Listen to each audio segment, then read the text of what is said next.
चलिए दोस्तों शुरू करते हैं त्रिकोणमिति का मॉडल सेट।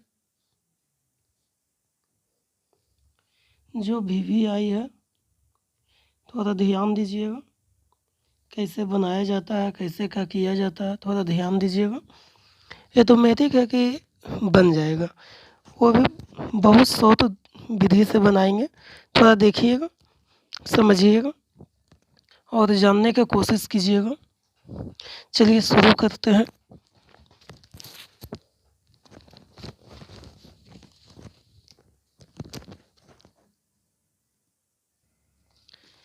जो मॉडल सेट है बाबू 2024 के लिए फेमस है। हो सकता है बाबू पूछेगा भी, लेकिन ध्यान से देखिएगा, कहीं भी पढ़ाई ज्ञान बढ़ता है ले लेना चाहिए। चलिए ध्यान से देखते हैं और शुरू करते हैं, बनाने के नियम को समझते हैं। चलिए पहला है बाबू, यदि साइन थीटा बराबर कॉस थीटा हो तो थीटा का मान क्या होगा। मतलब आप समझ रहे हैं। देखिए इधर साइन थीटा बराबर कॉस थीटा। अब देखिए यहाँ थीटा का वैल्यू कितना ले कि दोनों का मान बराबर हो जाएगा। ठीक है, तो आप ऑप्शन में दिया हुआ है 0, तो देखो तो साइन 0 का वैल्यू कितना होता है बाबू। साइन 0 का वैल्यू कितना होता है 0, और कॉस 0 का वैल्यू 1। साइन 0 का वैल्यू 0 और कॉस 0 का वैल्यू 1। देखिए तो दोनों बराबर हुआ, नहीं हुआ। आगे देखते हैं, साइन 30 यहाँ दिया हुआ बाबू, तो इधर भी 30 से लेंगे। तो देखिए साइन 30 का वैल्यू 1/2 और कॉस 30 का वैल्यू 3/2। दोनों बराबर हुआ, नहीं ना। अब यहाँ पे 16 लगा बाबू, 60 डिग्री इधर भी तो 60 डिग्री इधर भी। साइन 60 का मान कितना होता है बाबू, 3/2 और कॉस 60 का वैल्यू 1/2। बराबर हुआ, नहीं ना। तो अब एक बार लेकर देखेंगे बाबू 45 को। ठीक है, अब 45 को लेंगे यदि बाबू, तो इधर हो जाएगा साइन 45, तो साइन 45 का वैल्यू 1/2 और इधर भी कॉस 45 का वैल्यू 1/2। तो देखिए यहाँ पे कितना लिया था बाबू 45, इधर भी तो 45 इधर भी, तो दोनों जगह क्या हो गया बाबू, सेम हो गया। तो इसीलिए ऑप्शन कौन लग जाएगा बाबू, ऑप्शन डी। चलिए आगे देखते हैं।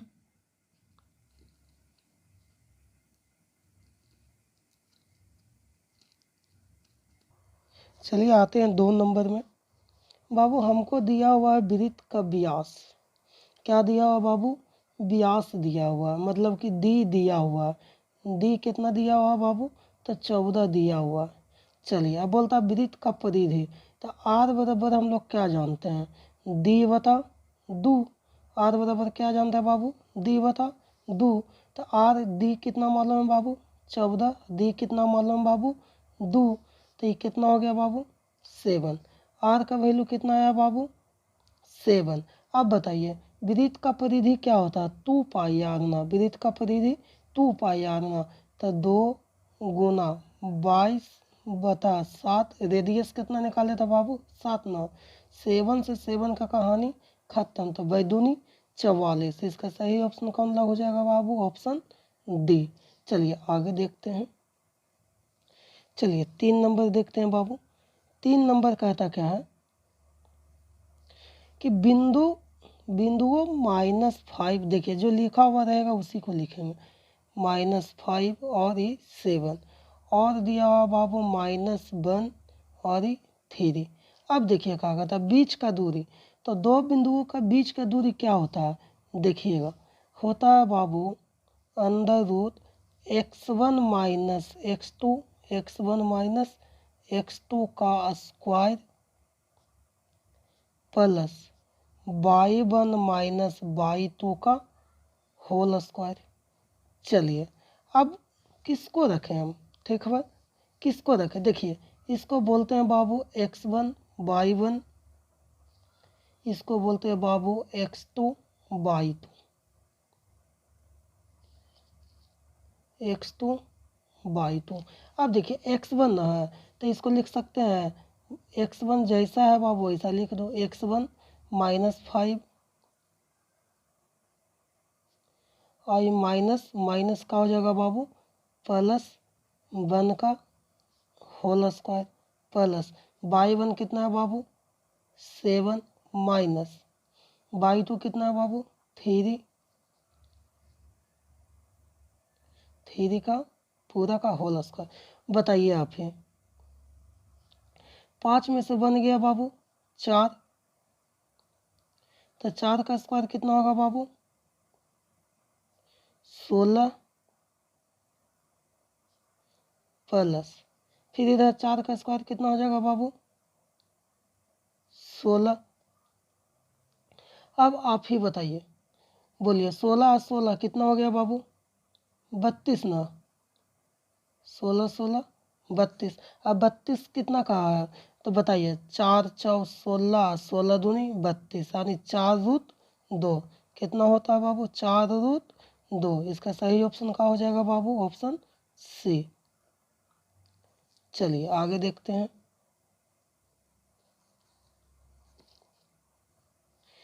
देखिए 4 नंबर कहता क्या है, यदि द्विघात समीकरण बी एक्स का स्क्वायर, देखिए बी एक्स का स्क्वायर प्लस ए एक्स प्लस सी बराबर 0।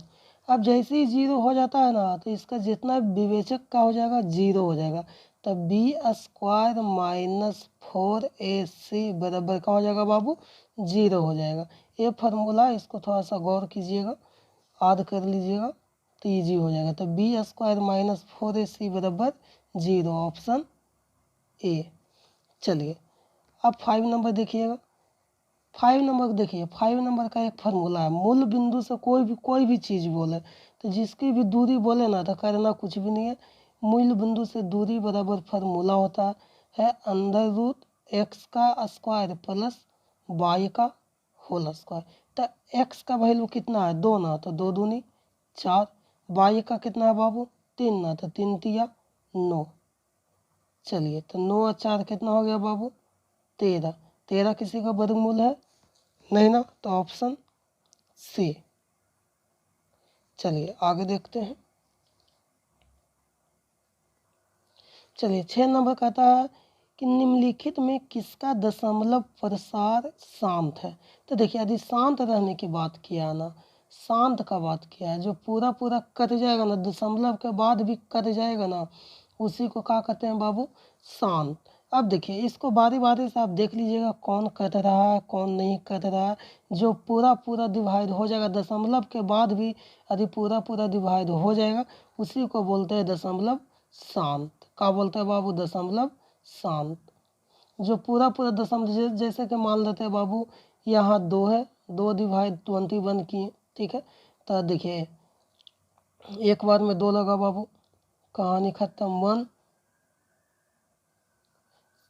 यहाँ लाने के लिए 1, तो यहाँ एक बार में खा देंगे 0, तो यहाँ 1 दशमलव कितने बार में लग जाएगा बाबू 5 बार में। तो देखिए यदि पूरा पूरी कट जाएगा ना उसी को क्या कहेंगे बाबू दशमलव शांत। क्या कहेंगे बाबू शांत कहेंगे।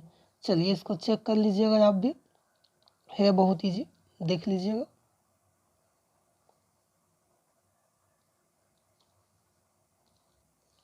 चलिए 7 नंबर में आते हैं बाबू। 7 नंबर में आते हैं, बोलता है बिंदु -2, देखिए बिंदु 2 और ये 3। चलिए फिर होता है बाबू 4, 1। मिलाने वाली रेखा खंड के मध्य बिंदु का नियामक क्या होगा। तो समझिएगा जो मध्य बिंदु का जो निर्देशांक होता है जो नियामक होता है, यदि ए वाला, ठीक है, और ए वाला को मिलाने वाली रेखा खंड का यदि मध्य बिंदु है, ठीक है, तो रेखा खंड जो ए बी जो डिवाइड करेगा, देखिए मान लेते हैं यहाँ से यहाँ है बाबू, यहाँ मान लेते हैं -2, 3, फिर यहाँ मान लेते हैं बाबू 4, 1। अब इसको जो विभक्त करेगा ना वो 1:1 में करेगा, 1:1 में करेगा। काचे में करेगा बाबू? 1:1 में करेगा। अब जैसे ही 1:1 में करेगा ना, तो इसका जो फार्मूला होता है ना, ये होता है बाबू। देखिए, ध्यान से देखिएगा। ये हो जाता है बाबू x1 प्लस x2 बटा 2, y1 प्लस y2 बटा में 2। तब x1 और y1, ठीक है, x1 और y1। अब बताइए x1 और y1, ये x2 हो गया बाबू और ये y2 हो गया। तब बताइए x1 यहाँ और x2 यहाँ, तो -2 प्लस में 4 बटा में 2, 4 में से 2 गया, 2 बटा 2 कितने रेशियो में बता बाबू? 1 में। अब फिर y1 और y2, तो 3 और 1 4, 3 और 1 4, 4 बटा 2, तो कितना हो गया बाबू? 2। तो 1:2। इसका सही कौन हो जाएगा बाबू? Option A. चलिए आगे देखते हैं। बोलता ना, एक लंबवृत्तीय बेलन जिसकी त्रिज्या r तथा ऊंचाई h है, तब का वक्र पृष्ठीय क्षेत्रफल क्या होगा? तब बताइए बेलन का वक्र पृष्ठ का क्षेत्रफल क्या होता है बाबू? बेलन का वक्र पृष्ठ का क्षेत्रफल, पहले हमको रेडियस कितना मालूम है बाबू? रेडियस कितना मालूम है? r, ऊंचाई भी h मालूम है, ठीक है। अब बताइए बेलन का वक्र पृष्ठ का क्षेत्रफल होता है बाबू 2πr/h। तो 2 रहने देंगे, पाई भी रहने देंगे, इसका तो जो है आंसर वही हो जाएगा 2πr/h। Option C, option C. चलिए आगे देखते हैं। ये भी आई है बाबू, थोड़ा ध्यान दीजिएगा, बनना ईजी है, बहुत ईजी है, थोड़ा ध्यान दे दीजिएगा। कैसे बनाया जाता है इसको भी गौर कीजिएगा। है तो बहुत ईजी बाबू, लेकिन थोड़ा देखते रहिएगा कैसे बनाया जाता है, कैसे क्या किया जाता है, कैसे 1 नंबर लेना है। चलिए आगे है बाबू 9 नंबर। 9 नंबर है बाबू, सेक 60 का मान कितना होगा? ठीक है, तो पहले cos 60 का मान कितना होता है बताइए? cos 60 का मान होता है बाबू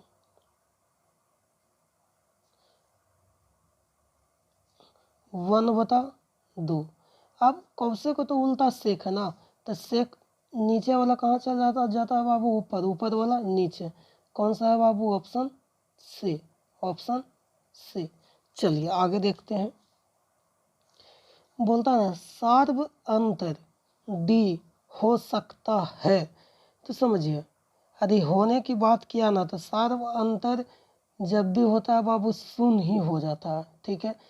सर्वांतर कितना होता है बाबू? शून्य हो जाता है, ऑप्शन सी। अब बोलता है 5+3√2, ये हमेशा जैसे ही रूट में आ जाता है ना, वो कौन संख्या हो जाता है बाबू? अपरिमेय संख्या। कौन संख्या हो जाता है?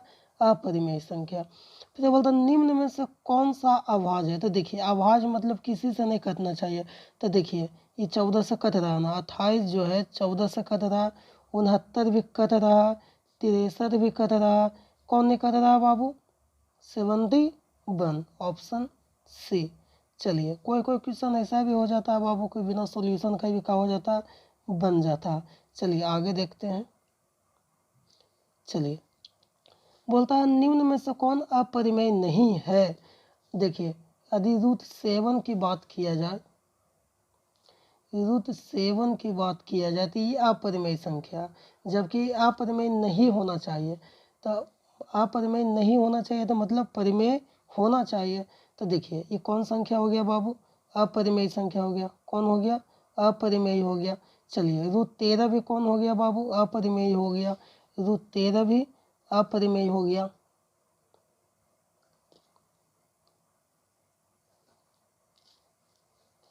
अब आते हैं बाबू √25, 25 भी कोची हो गया बाबू? परिमेय हो गया। और √31 किसी का मान है?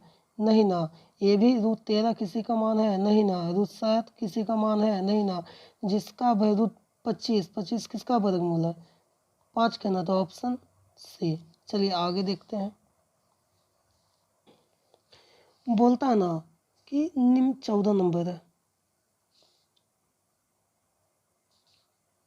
14 नंबर बोलता निम्नलिखित में से किस प्रमेय संख्या का दशमलव प्रसार शांत होगा। तो देखिए आदि जैसे ही नीचे में 0 आ जाता है ना बाबू, उसका दशमलव प्रसार शांत हो जाता है। लेकिन काची बाबू, लेकिन ठीक है, अब गौर करना, यहाँ भी नीचे में कितना है बाबू, 0 है, यहाँ भी कितना है बाबू, 0 है। तो अब इसको आप देख लीजिएगा, हम तो बी ए मारेंगे, आप देख लीजिएगा। बोलता दो लगातार सम संख्याओं का महत्तम समवर्तक कितना होगा। यदि लगातार सम संख्या की बात करें ना तो इसका महत्तम समवर्तक कितना हो जाएगा बाबू, 2 हो जाएगा। सम संख्या की बात करें तो इसका महत्तम समवर्तक कितना हो जाएगा बाबू, 2 हो जाएगा। कितना हो जाएगा, 2 हो जाएगा। चलिए आगे देखते हैं।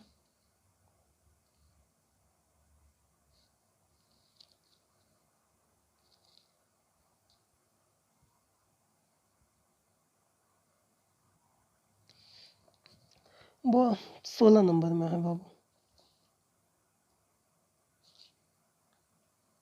बोलता अल्फा तथा बीटा, ठीक है, एक्स स्क्वायर प्लस एक्स, देखिए यहाँ x square plus x minus में 2 हो तो 1 बटा अल्फा प्लस 1 बटा बीटा के वैल्यू कितना होगा। ठीक है, अब एक बात बताइए, करना कुछ भी नहीं है, बड़ी इजी है, करना कुछ भी नहीं है। ठीक है, ध्यान देना। हमको मालूम क्या है बाबू, अल्फा प्लस बीटा बराबर क्या होता है, माइनस बी बटा में ए। अल्फा इंटू बीटा बराबर क्या होता है, सी बटा में ए।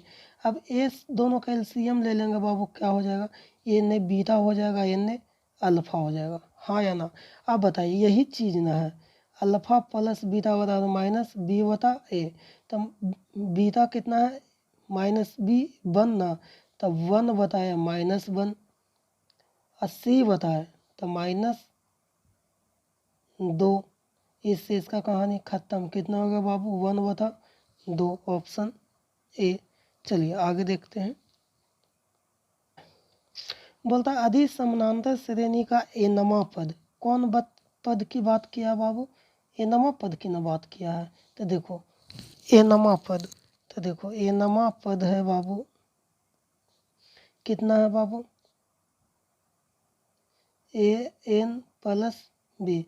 तो इसका जो पदांतर होगा ना, वो ऑलवेज जो शुरू वाला रहता है बाबू वही हो जाता है, जो शुरू वाला रहता है बाबू वही हो जाता है। तो इसका सही ऑप्शन बी। ये एक लाइन में बता रहे हैं बाबू, ताकि आप देखें और आप मार दें। चलिए 18 नंबर देखते हैं। बिंदु पी 6, देखिए भुज की बात किया, काची की बात किया बाबू, भुज की बात किया। तो भुज कितना है, 6 माइनस 5, 6 माइनस 5। अब देखिए, एक मिनट, देखिए हमको P कितना मालूम है बाबू, P कितना मालूम है, 6 माइनस 5। और हमसे पूछा क्या गया है बाबू, भुज पूछा गया। तो भुज कहते किसको हैं, ठीक है। तो देखिए कहना कुछ भी नहीं है, इस ए वाला को भुज बोलते हैं, ए वाला को भुज बोलते हैं बाबू, और ए वाला को कोटि बोलते हैं। ठीक है, तो यहाँ भुज की बात किया ना, तो भुज कितना है, 6 ना, तो ऑप्शन ए, ऑप्शन ए। अब यहाँ देखिएगा 19 नंबर में,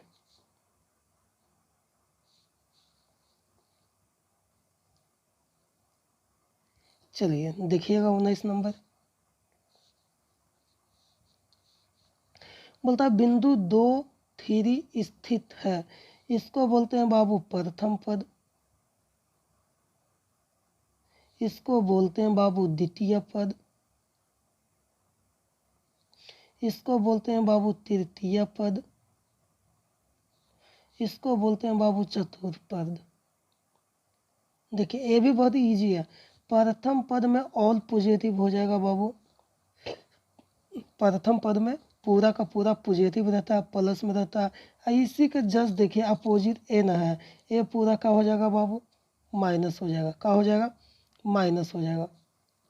अब आता है द्वितीय, तो ए माइनस और ए प्लस, इसका जस्ट अपोजिट एन है, तो ए प्लस हो जाएगा बाबू, ए माइनस हो जाएगा।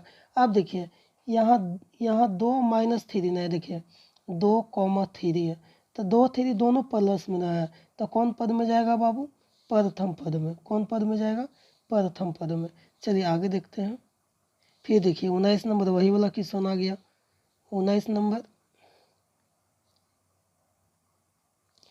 19 नंबर बाबू वही क्वेश्चन आ गया, इसको रहने देते हैं। चलिए आगे देखते हैं।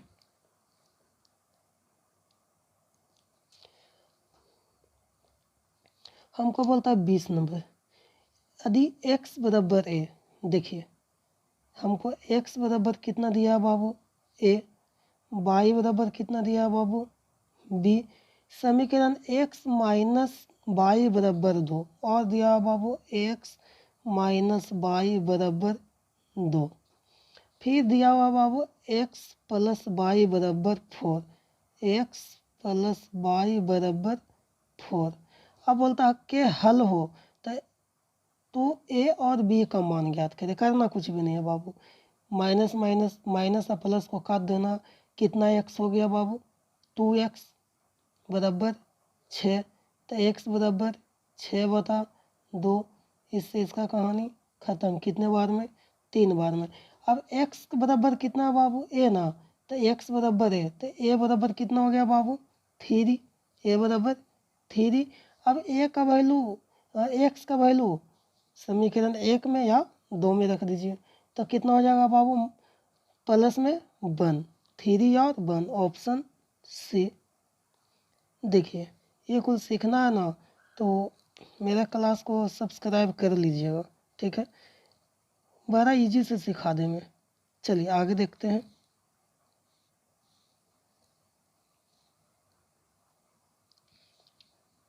इक्कीस नंबर बोलता है समीकरण x² प्लस 2x प्लस 4 बराबर 0 को के मूलों की प्रकृति है। देखिए पहले समझते हैं वास्तविक और समान किसको कहते हैं। वास्तविक और असमान का क्या फार्मूला है, अवास्तविक का क्या फार्मूला है, या इनमें से कोई नहीं। चलिए ध्यान से देखते हैं। तो ये जो मूलों का जो प्रकृति होती है ना, जैसे कि देखिए यहाँ दिया हुआ है, यहाँ दिया हुआ बाबू x² प्लस 2x प्लस 4। ये मूलों की जो प्रकृति होती है वो दरअसल में अवास्तविक होती है। क्या होती है बाबू, अवास्तविक होती है। हम एक ऑब्जेक्टिव बता रहे हैं बाबू, ठीक है। क्या होती है बाबू, अवास्तविक होती है, ऑप्शन सी। अब बोलता है बिंदु इतना, 22 नंबर देखिएगा, बिंदु 4 - 1 और 2, 3 के बीच का दूरी। तो देखिए बीच का दूरी निकाला कैसे जाता है, बीच का दूरी को कैसे निकालते हैं। तो देखिए बीच का दूरी निकालने के लिए अभी आपको बताए थे x1 माइनस x2 का square, y minus y1 minus y2 का होल स्क्वायर। तो अभी देखिए यहाँ लिख देते हैं, ये 4 है बाबू, इसको मान लेते हैं p मान लेते हैं बाबू, ये 4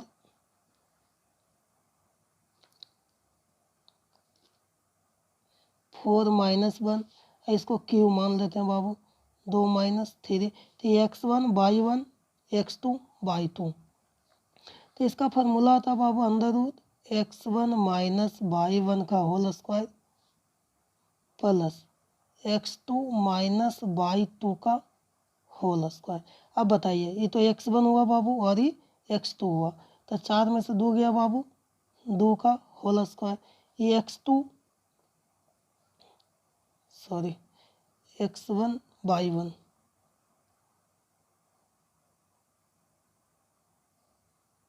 एक मिनट देखिए ये होता है बाबू x1 माइनस x2 का स्क्वायर, तो 4 में से 2 गया, अंदर रूट होता है बाबू, सही बता रहे थे, x1 माइनस x2 का होल स्क्वायर। तो ये x1 4 ना है, तो 4 में से 2 गया बाबू, 2 का whole square plus y1 minus y2 का होल स्क्वायर, तो -4, 4 का स्क्वायर 16, 16 4 कितना होता है बाबू 20। तो आप ही बताइए